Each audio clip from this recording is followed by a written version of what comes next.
John Lennon. The name alone evokes an entire era of music, rebellion, and swirling possibilities. This is not just the tale of a pop sensation who topped every chart and sold over 1.5 billion records. It's the odyssey of a dreamer who fused cultural upheaval with raw lyrics, who waged peace protests from hotel beds and penned anthems that dared the world to imagine. From the dizzying highs of Beatles superstardom to controversial statements that ignited global outrage, and culminating in a legacy of love, rage, sorrow, and hope. This is John Lennon's story. Along the Mersey River, where damp chills linger in the air and factories loom under a grey sky, John Winston Lennon grows up in a modest home on Menlove Avenue, raised mostly by his Aunt Mimi. In those early days, battered ration books and leftover echoes of wartime bombings form the backdrop of everyday life. While other children play it safe, John is restless, forever scribbling verses and doodles, testing boundaries wherever he finds them. He devours the lively humor of music hall acts, the raw stomp of American rock and roll drifting across the Atlantic, and the comforting crackle of radio comedies. His spirited wit emerges with each wisecrack at school, each snide remark that earns either laughter or stern reprimands. Before long, his aunt scolds him for dreaming too loud, reminding him that life doesn't always reward the rebellious, but something else is taking shape inside him, a fierce urge to shake the world by its collar. Down by the docks, where workers unload crates to a syncopated clang and teenagers chase the latest skiffle craze, 15-year-old John finds his spark, forming a scrappy band called The Quarrymen. Their guitars are cheap, their rhythms shaky, but their passion burns bright. Under fluorescent bulbs in a makeshift practice room, John's wiry frame vibrates with energy. Sweat beads on his forehead as he strums borrowed chords, forging a raw defiance no one can ignore. At a local church fete, the group performs, stumbling through covers. A friend insists he meet another music-obsessed teen named Paul McCartney. They exchange cautious hellos, then Paul picks up a guitar and fires off a riff that catches John's attention. A quiet connection sparks between two contrasting souls, one with a keen ear for melody, the other brimming with sarcasm and restless ambition. Neither suspects they've just ignited the first spark of a global phenomenon. On Hamburg's infamous Reeperbahn, where neon lights glare off puddles and raucous nightlife thrives in late-night clubs, the Quarrymen transform into the Beatles, hitching rides and scraping together funds to secure a residency. Gritty bar owners demand long sets that stretch into the early hours, and John, barely out of his teens, braces himself for the onslaught of catcalls and drunken patrons. On a cramped stage where flickering neon, crackling amplifiers, and the clinging smell of cigarette smoke set the ambiance, John's hoarse voice belts out cover songs night after night, pushing the band's stamina to the edge. Amid sheer exhaustion, their sound tightens, and something rebellious crystallizes in his stage presence. A brazen glare, a sarcastic quip, a fiery conviction. In that smoky arena, Hamburg strips away innocence and forges a sharp, show-stealing frontman. Between sets, the band trudges through damp streets toward a tiny apartment where the walls are scrawled with scribbled jokes and half-finished lyrics. But the bond among these lads intensifies with each sleepless dawn. The seeds of Beatlemania, still invisible to them, find fertile ground in this raw, nocturnal crucible. Under the arches of Liverpool's Cavern Club, the air buzzes with anticipation. Brian Epstein, the polished and earnest manager, ensures the Beatles are dressed in neat suits, a stark contrast to the leather-clad rebels of Hamburg. John reluctantly agrees, sensing a path forward. Alongside him stands Paul, George, and new drummer Ringo Starr. The crowd presses in, sweaty and ecstatic, unleashing screams that rattle the walls. John's sly grin flashes between verses of "Love Me Do," while camera flashes immortalize his rebellious swagger and rapid-fire retorts. By the set's end, the venue crackles with energy. Local radio stations spin their singles, national headlines herald a phenomenon, and Beatlemania is set ablaze. For John, it's a resounding validation that a scruffy skiffle kid can upend the British music scene. Yet, amid the roar and the glow, one question persists. Will this spark ignite a revolution that reshapes music forever? On a chilly evening, a stiff winter wind rattles the windows of the iconic Ed Sullivan Theatre, setting a brisk prelude to the night's excitement. Inside, John Lennon stands backstage, clutching his Rickenbacker guitar. Paul hums a final vocal check, George retunes nervously, and Ringo jokes about losing his hearing to the imminent screams. When they step under the hot studio lights, the audience erupts in screams so loud that the band can barely hear themselves. In that electrifying moment, the Beatles have landed in America. John flashes a grin that's part arrogance, part disbelief. Cameras capture every head bob, every chord. Within minutes, families across the nation witness a revolution in real time.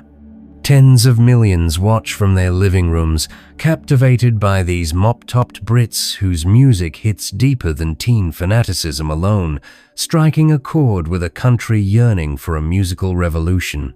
The next morning, US newspapers shout about Beatle invasion, and John stands at the heart of it, relishing both the adoration and the chance to push boundaries. Yet, a flicker of longing in his eyes suggests this success might not be enough. Records skyrocket to number 1. Tours sell out stadiums. The Beatles are modern royalty. But behind the tailored suits and perfectly harmonized interviews, John grapples with inner conflicts. During press conferences, he alternates between witty banter and barely concealed boredom. His hunger for something more, an artistic depth that pure pop can't satisfy, gnaws at him. When they record Rubber Soul, John introduces introspective lyrics that drift beyond boy meets girl territory. A new dimension emerges. Paul still embraces polished pop hooks, George experiments with sitar, and Ringo adapts with typical easygoing charm. John's direction is different, edgy, philosophical, laced with cynicism. This pivot startles fans but captivates critics, marking a turning point. The Beatles aren't merely a teen sensation, they're reshaping music's possibilities. After the groundbreaking yet tumultuous period of the Beatles' Sgt. Pepper era, marked by experimental sounds and personal conflicts, John Lennon entered a new chapter. His high-profile relationship with the avant-garde artist Yoko Ono not only ignited a media frenzy, but also fulfilled his craving for unfiltered artistic expression. At the same time, Lennon began exploring spirituality, experimenting with psychedelics, and writing songs that boldly hinted at political change. When he sings Revolution, fans devour the radical energy, critics question the band's new direction, and conservative media lash out. John shrugs off the backlash. Controversy feels like an electric current that drives him. Yet, fractures within the Beatles widen. Paul's perfectionism grates on John's rebellious streak.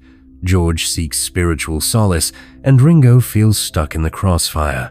The group that once operated like a single heartbeat now pulses with conflicting rhythms.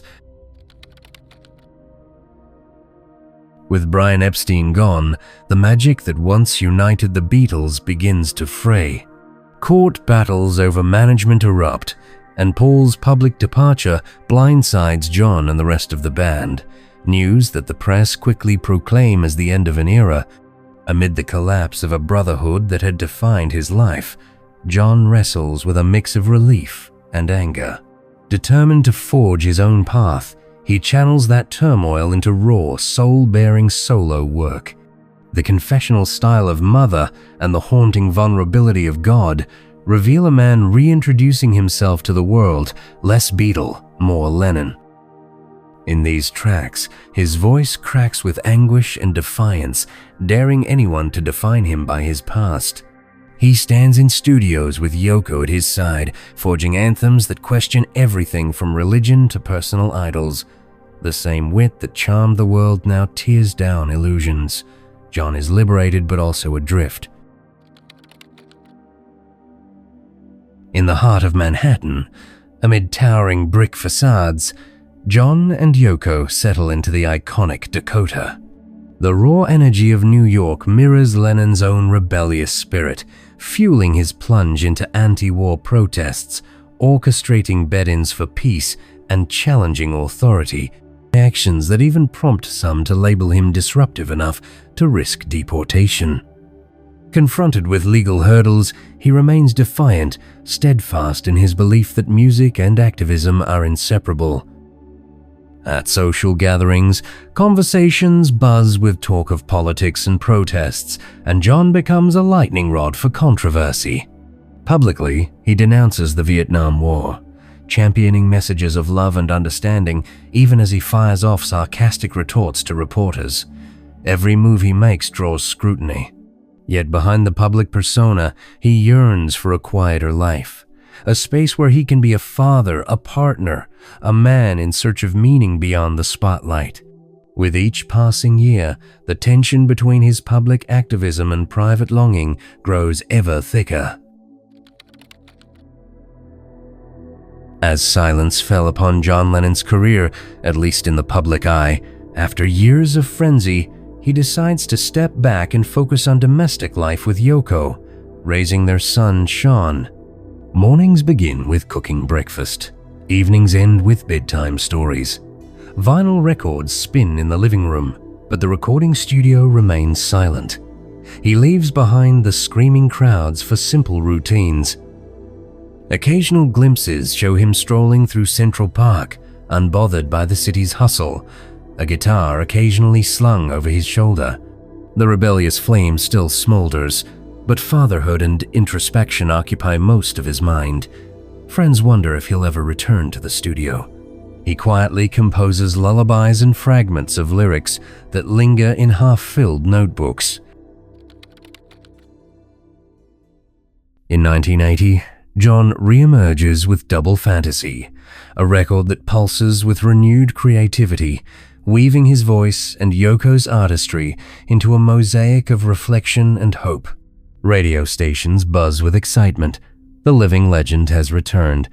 There's a freshness in his interviews, a sense of calm that was once elusive. But on the 8th of December, 1980, outside the Dakota, his life is cut short in a flash of violence. Fans gather worldwide in candlelit vigils, radios loop, Imagine as a memorial, and the globe grapples with the sudden silence of a man whose voice shaped generations.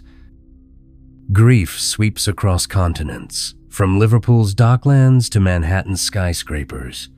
The final chord of John Lennon's life leaves behind an aching sense of unfinished possibility, yet the resonance of his music, his calls for peace, and his refusal to conform remain as powerful as they were when he first roamed the streets with a battered guitar.